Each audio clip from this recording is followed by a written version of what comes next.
Hello, welcome to this podcast. And today's podcast, I'm going to be talking to two leading VC investors who specialize in early stage investments. And delighted to have the two of them here. I have Rainer Christine, the managing partner from Early Bird Venture Capital, and also Joey Mason, partner at Duplex Capital Partners. So welcome, gents. Thank you very much for joining us today. So we're going to do a bit of a master class, if you like, for people that are listening or watching this, to really get a feel for what it's like for a CEO to be looking at finding investment and then what they really need to be doing to really grab the attention of people like yourself and other investors. So I thought a good question perhaps to kick off would be, if you were to imagine that we have a CEO of perhaps a digital healthcare company, for example, which I know is one of the areas of interest for both of you. How do I get your attention? I mean, Rainer, do you want to... and the other interesting thing, in fact, about both of you, which I must mention to the listener, is that both of these gentlemen have both been CEOs themselves of healthcare technology companies and life sciences. So they have a unique perspective in that regard. So, Rainer, perhaps if you could, cast your mind back to when you were a CEO of an early stage company, how did you get people's attention in order to get that investment? Yeah, very good question. I think maybe one very practical aspect. I think it's always easiest to get an investor's attention if you get an introduction from the network. So to end up, via a cold call on an investor's desk has a much lower chance of success as compared to the situation where kind of a friend from the network makes an introduction. But that's sometimes a lot harder to do than talking about it. And generally speaking, what's interesting to investors, I think it's always a combination of product, market, and team mostly. And I'm stating the obvious here, but I think it's absolutely worth the time for any founder, any CEO to think about the fit they may have with this particular investment firm. So it makes a lot of sense to dedicate a bit of time to really understand as much as you can from the outside, from the website, from your network, what the investor is about. What are they really interested in? Because you're just wasting your time if you're kind of speaking with the wrong type of investor. But this said, since you talked about the digital health company, it's not necessarily easy because it's a relatively new aspect of the industry. And you have a selection of, is this more about life sciences? Is it more about tech? Which funds are actually venturing into that convergence zone of data and healthcare? So I know a very wishy-washy answer, but I think doing a little bit of homework before reaching out, I think, is super advisable. No, that's a great tip as well. Looking at that alignment, really. What about you, Joey? I mean, you when you were a CEO, what did you do initially to get the attention of the guys that you wanted the investment from? I guess if I'm just thinking about what you're selling, as in shares in your company, I think you have to, the clearer you are in your own mind about what the market opportunity is, what the product can do, the qualities that Rainer mentioned, talk about your team. But I would say initially, investment funds, fund managers like us, we essentially sell money. And for that, we buy shares. And so you're on the other side of that trade. You're selling shares to buy money. And so on the one hand, you have, exactly as Rainer mentioned, you have to understand what the buyer wants. So know your customer. That's really important. But I think you also have to be able to really well articulate what you are doing, what you're offering. Why will this be an interesting company to anybody? And I kind of boil it down to, fear and greed. You have to be able to elicit significant greed in the eyes or ears of the investor. They have to say, like, every sentence you're speaking, oh yeah, this is really interesting. This is a huge problem you're addressing. The market's growing at a rate of knots. This is the team that can do it. It's the product. I mean, all those things that are basically the bits that allow the conversation to go on. And if you're thinking of the objective of a meeting is to have the next meeting, i.e. you hook somebody. So I think if you can be very articulate on what the opportunity is, not necessarily, don't oversell technology. Investors see technology all the time. That's not really what they're trying to elicit. It's like, is this opportunity very significant, and is it the right timing? So if I'm back in those shoes, it's putting my company in the context of this market that is either ready to explode, is exploding, etc. Something that can really get people hooked on why I'm doing it, which is my own personal investment, and I'm spending my life doing it, to why they should be participating in it. And I suppose in a sense the opposite of those things might be the case in answer to the question I'm about to ask. But what do you see regularly the mistakes that people make? When people are pitching to you, and I suppose particularly for early stage investment, this is going to be the case, isn't it? Because often the CEOs might be scientists, or they might be engineers or doctors, maybe. What things do they get wrong, which would be so easy for them to get right, if you like? Yeah, I think from my perspective, Joey already alluded to one of the key things we often see is too much of a focus on technology rather than a product, rather than a solution for the market.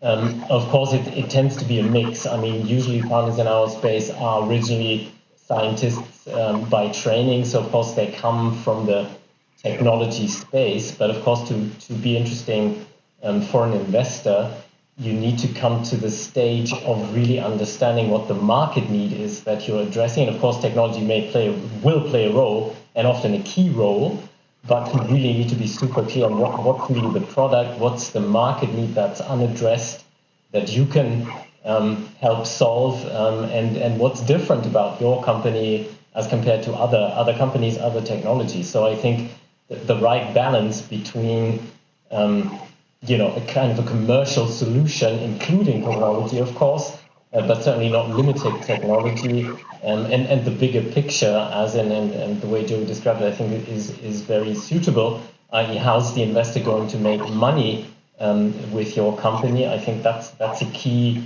concern. And of course, as a scientific founder myself, that was not necessarily the way we were thinking about our first product, our first solution, but actually, looking back 25 years, the first business plan that we put together wasn't all that bad, even by today's standards. So again, it makes a lot of sense to think through those questions. And maybe one other side comment, because I guess we're all assuming venture capital is the best possible solution for the companies we're talking about. That may well be the case. It may well not be the case. So I think it's an interesting question to answer up front. Is venture capital even the right tool for my company, for my idea, for my project, or is it something else? I think venture capital is not necessarily always the best solution. Very much depends on what you want to do. I agree completely with Rainer on that. I guess the number of companies who they come out of an incubator or an accelerator and they default to getting venture and are looking for venture. And venture is very rare. 99 point, I don't know how many percent of the world's companies get by just fine without venture. Thank you very much. And if you think about the why, and this is where I kind of think of being in the market that's expanding is critical. I kind of think of venture as basically 35% interest rate compounded per annum. That's the price.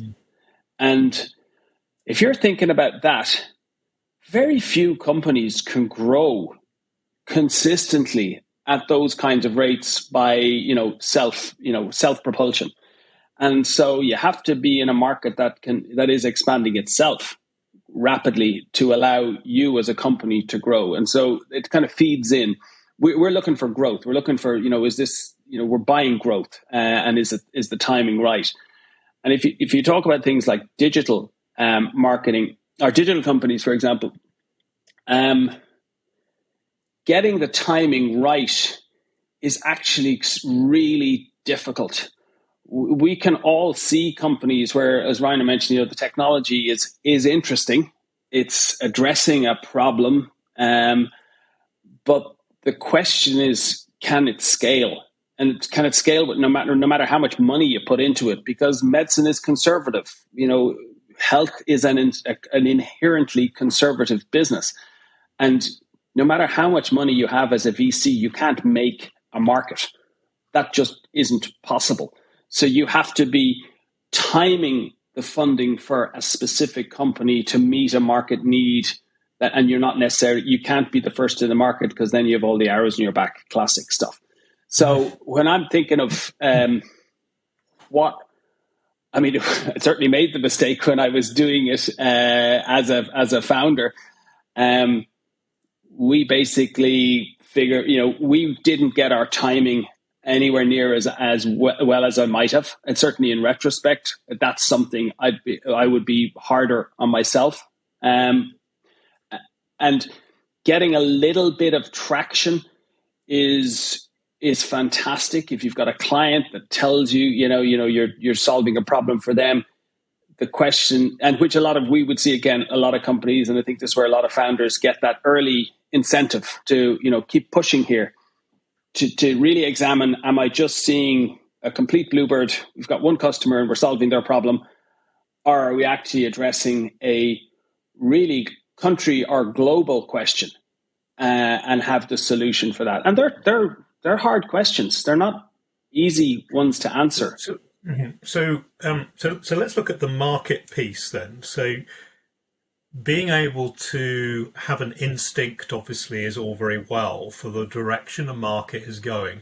But imagine, we have this founder who is an engineer, and she or he has developed this. What advice would you have for them in terms of analysing whether their instinct that there is a market for this is actually there, and it has that kind of growth potential, that scalability that you talked about?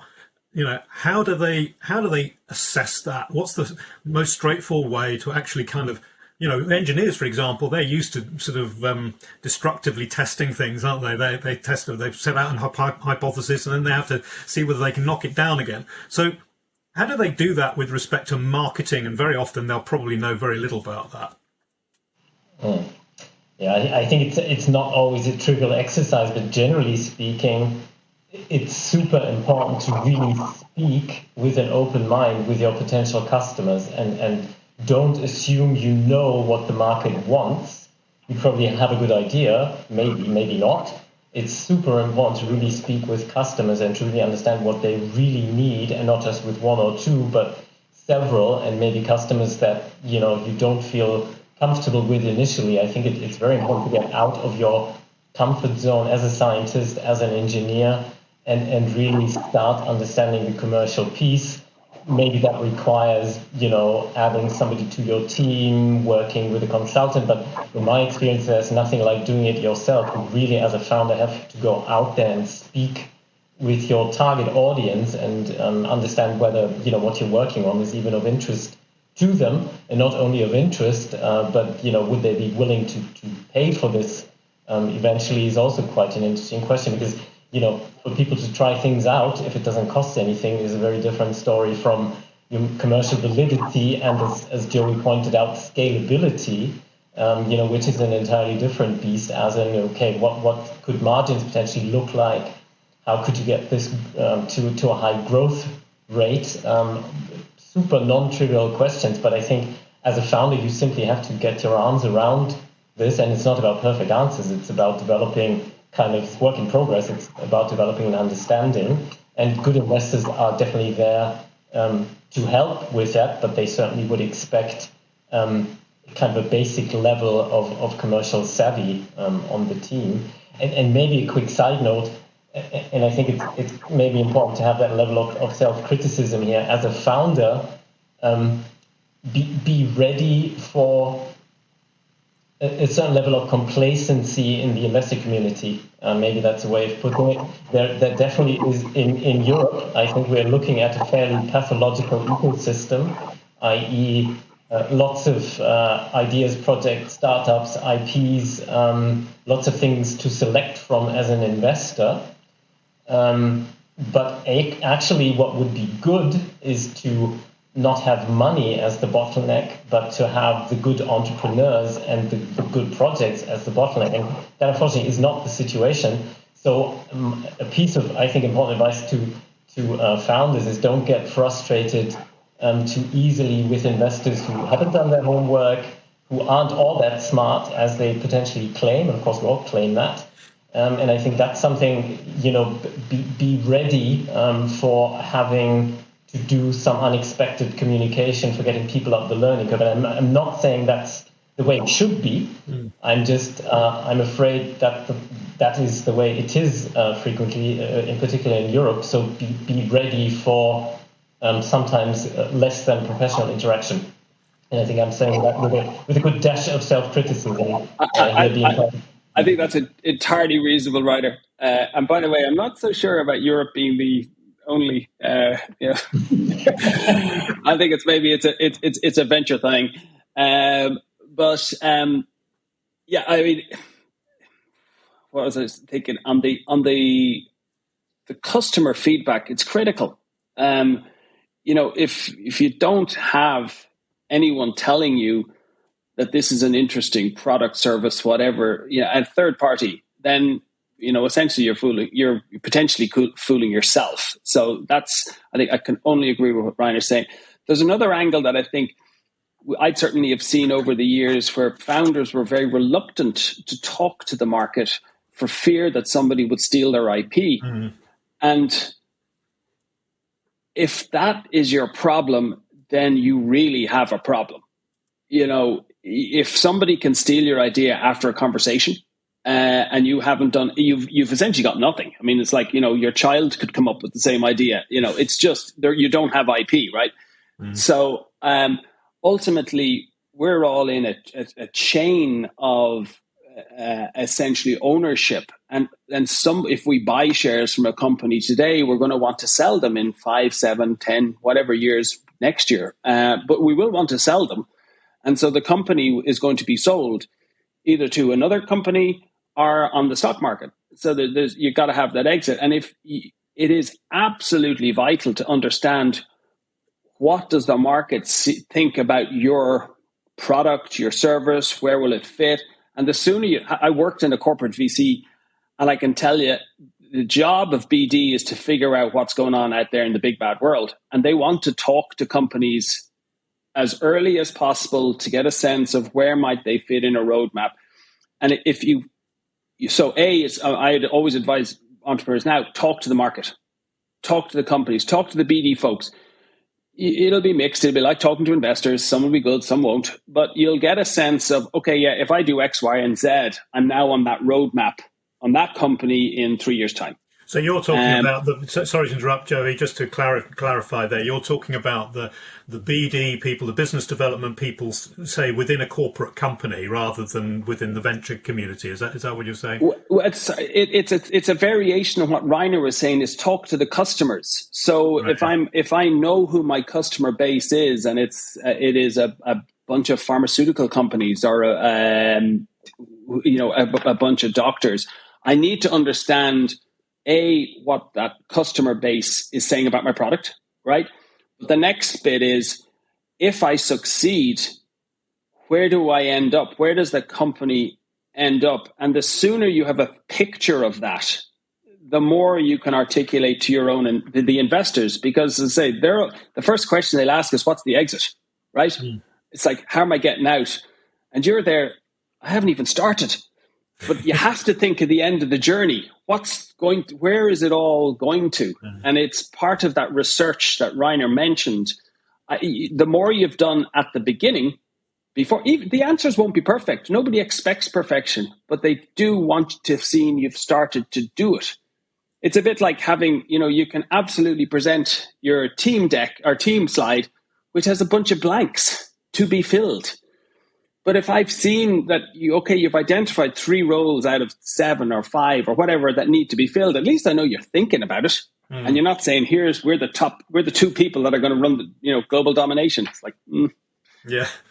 Yeah, and what about? I mean, the sort of connected to that is focus, because one of the things which I've seen with early stage companies I've been dealing with over the years is, and let me give you some examples. Things like diagnostics, and I think the same will apply to digital health. Is hey, we've got this diagnostic where we can treat, or sorry, we can diagnose, 20 different pathologies, and let's go for all of them, because that'll mean that's going to look good. And we know, of course, that's not a good idea, but because also it dilutes your funds and everything else. How do you? I mean, this probably goes back to your background, Rainer. How do you decide? Which of these 10 different things that I can potentially do with this product, how do you decide which one of those 10 you're going to focus on first? Yeah, maybe 2 aspects to this. I mean, let's maybe start with some of the typical investor views. I guess no matter how you do it, you can always get criticized violently for being either a one-trick pony, right, or not having any focus at all. So no matter what you do, it can always be perceived as wrong. So very important to develop your own conviction, and investors know a lot less about your product, your company, and they never will know nearly as much about your product, your company, your market as you hopefully do, or will at least strive to learn. And so I think that the question of focus again is very much related to the customer, i.e., what's the most urgent need, what is the largest market. What's the development hurdle? So I think it's a question. It's about the right balance of how many resources do I need to put in to get to a certain product, and how well can I sell it? What's the revenue upside there? So there is not an easy answer to this, but I think it's very important for founders to develop their own well-founded opinion about this. So it's less about an opinion. It's really about gathering data and really developing an understanding of the market and what's the input, what's the output. And I think just to tag on a thought to some of our prior discussion here, I think in terms of understanding the market, that's usually outside of the comfort zone for most founders that are scientists, technologists. But the same goes for a lot of the other aspects of building a company. So while, let's assume you're great at technology, otherwise you wouldn't be a scientific founder. I guess the objective here is to be just as great in any other aspect of the company, whether it's the commercial piece, whether it's IP, if that's relevant, whether it's strange things like manufacturing, quality assurance, or if you start sending stuff throughout the world, logistics, all of that feels unfamiliar, and all of that needs to be done extremely well, because any startup, I guess, is very, very little tolerant to big mistakes. Unlike big companies, they can kind of underperform for quite a while and still survive. You simply can't do that as a startup. So the hurdle is very high to be successful, and you need to be really quite good in everything you're doing. So that was a little side note, but I thought that was maybe. No, I agree, Rainer. You actually, Nigel, it's funny you mentioned diagnostics. It's a bit of a bugbear of mine. I worked for a diagnostics company in the 90s. That's last century, very last century. But we had a chair in one of our businesses who had launched products through, 2 companies, iStat and Nanopore. Not Nanopore, Nano, oh gosh. And we'd have been approached all the time when I was, in my old firm for diagnostics companies looking for money. And Bill had this expression: you can't. It was an aphorism. You can't launch a diagnostics company for less than $100 million. And that was in 2005. So it hasn't got cheaper. But for me, it was really helpful because it's to that point, we can put out 10 tests, 20 tests on a platform. I'm not so exercised about which specific test. Reiner's done it exactly, where's the most market need, all that kind of stuff. But are you kidding yourself about how much it's going to cost? Diagnostics have this delusion that, you can save your way into a large market opportunity by spending a few million here and a few million there. And the actual number is way higher to get to the market. And that's the bit I think that you, as an investor, you would really test. It's similar in digital health. I had a company there today talking to me about a certain market. And as I was pushing them along, all the money that they were going to raise, they had a product, they had a platform, it was working perfectly well, but they then needs to get customers. So it's like, okay, so your entire money is going to go to Google and Facebook and Instagram and TikTok because you have to attract customers. So what's that number? And in fairness, they didn't know what it was, but that's fine. There's nothing wrong with that. But in my head, I'm thinking that's tens, if not hundreds of millions of dollars to buy customers. And so the money is the same. It's where it's deployed might be different. Here, in that instance, it's, in social marketing or social media. In the other one, it could well be regulatory, upscaling manufacturing, launching at in a per country. But it's for the founder to have some sense and tested it about how long is the journey and how much will it cost. And if they have a sense of that, then you can have an engagement with your investors, because it's going to be an opinion. And somebody may have strong opinions, pro, con, whatever. But at least you're beginning to understand, what journey am I on? And if you're on an expensive journey, the prize needs to be huge. Yeah. And again, it all feeds into the fear and greed, right?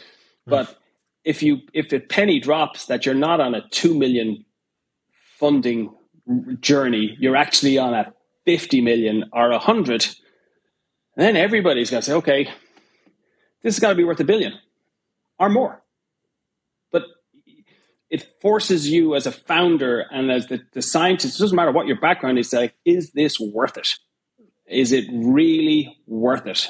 And we think in pounds, shillings, and pence and old money, right? So what is the number? And I think the more you've thought about that, the more you can handle objections. You can find those investors who buy into the vision over time. No, very good. And in terms of just going back to the process, so again, imagining that one is an early stage CEO, thinking about how they go through this funding. Both of you, I think, are more focused on the early stage investment.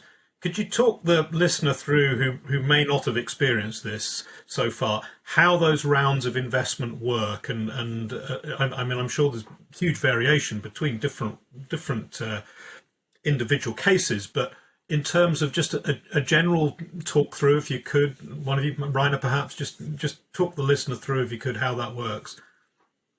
Yeah, like you already said, there's a lot of heterogeneity, but I guess typically, let's maybe look at a university spin-out of sorts. I mean, usually kind of the pre-seed phase is some sort of combination of, grants and university associated or location associated money. That's maybe the pre-seed stage. And then if you're able to attract kind of good seed investors, they're already maybe, institutional capital that really can add value beyond your region of origin, so to speak. And I think for the very attractive companies, I think that's a good part of the journey. And I think the key question for any financing round is, okay, what are you going to achieve with the current capital that is going to enable the next round? And I think that is super, super important and very much underrated by most founders who don't have the experience yet. So what am I going to do with that first million of pre-seed money, or the 3 million of seed money, or the 10 million of Series A money? Of course, the numbers can be very different, to enable the next round, and not in the sense that I'm running out of money in December and I have my value inflection point in November, so I have 4 weeks to raise the next round. That's not going to work, depending on the markets. And of course, at the moment, they're really difficult. You need to have enough time after you've reached your value inflection point to really raise funds. So I think this is actually, it's a bit of an art. It's no less difficult than great science, to be honest with you. It is really, an art of its own to do that well, to raise money well, to sell your company well, to interact with investors well, is not trivial, and is not anybody's cup of tea, honestly, and it doesn't have to be. Is every scientific founder the best person to do investor relations, to do fundraising? Sometimes yes, sometimes no.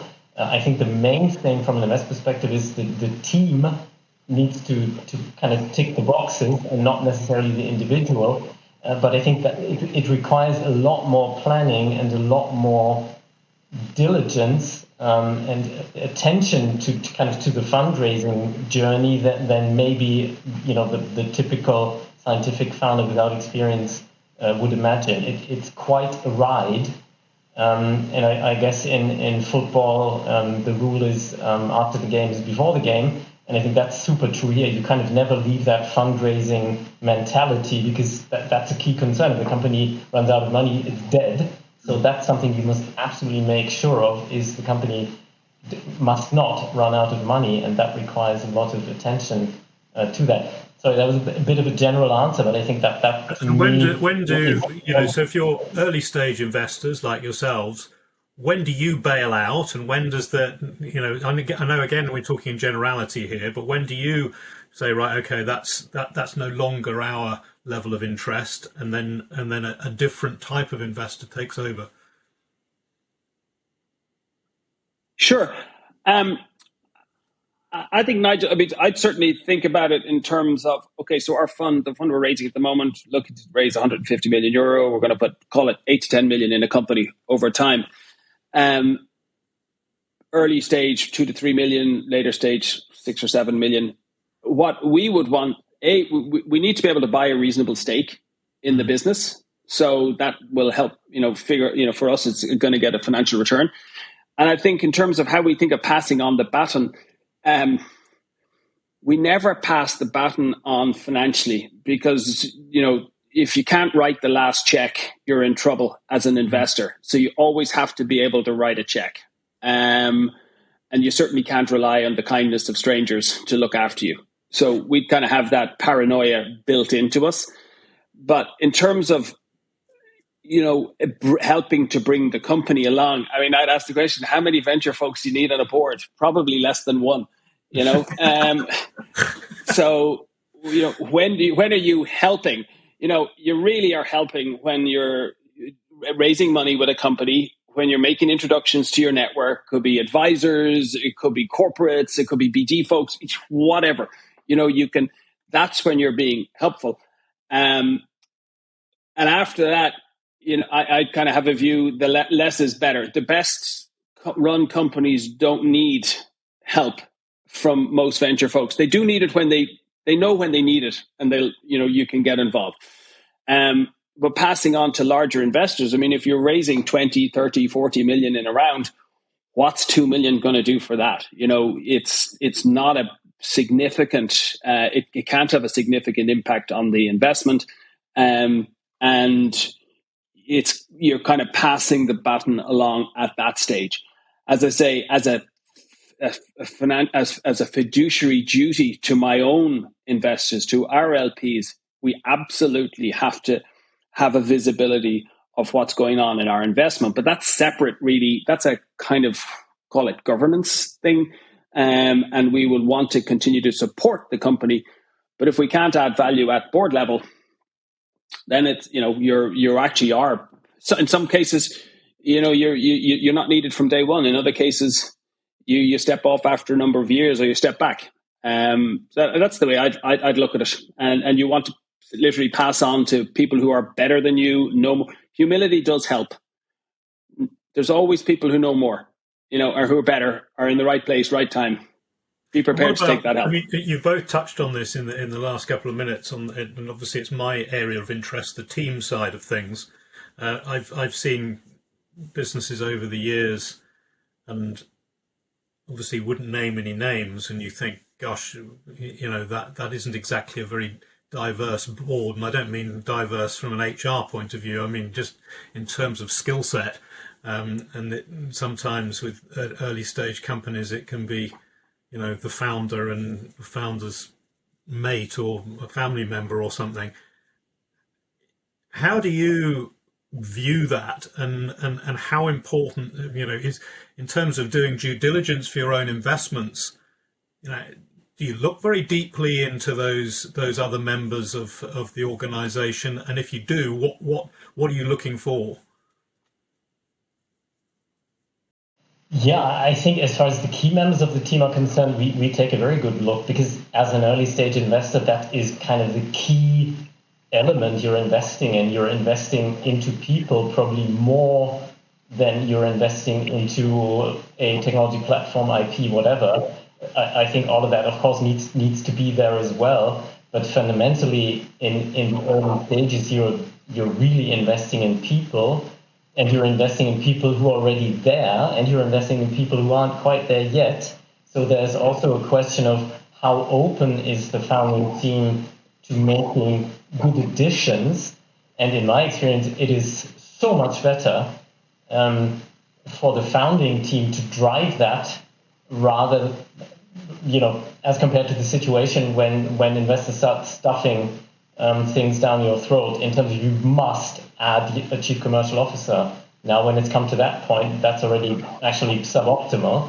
And actually, just from my own experience, when we hired our CFO,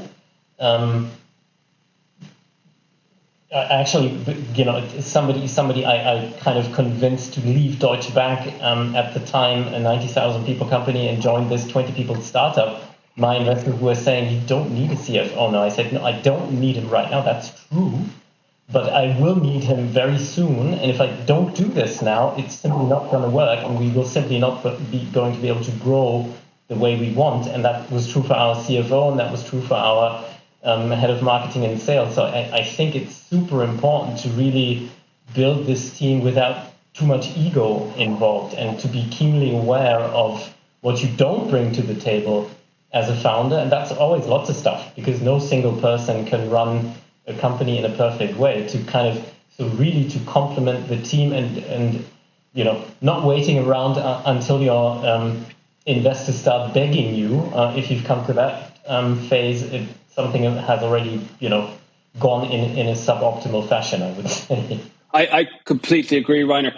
If I'm thinking of the best teams that I've backed or had been lucky enough to be investors in the companies, they from the word go, they were always bringing better and better people, if that doesn't sound like a contradiction. They built an A team, and it could be the advisors that you have. I mean, as Rainer said, when you're raising money, I mean, venture is the last place you go. I mean, really, if you can get money from anywhere else, it's going to be a hell of a lot easier than venture. But if you're choosing venture, build an environment that is, the strong company that you keep. If you've got excellent people working with you, advising with you, and a lot of people will do so for free for startups. They're not expecting anything, because they're just going to help out.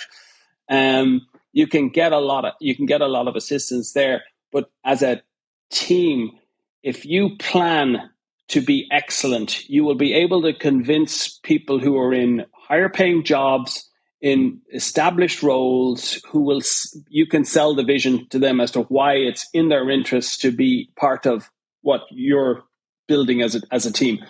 And I can think of the various companies that have excelled at that, and they just consistently brought on strong people, and more to the point, they had enough.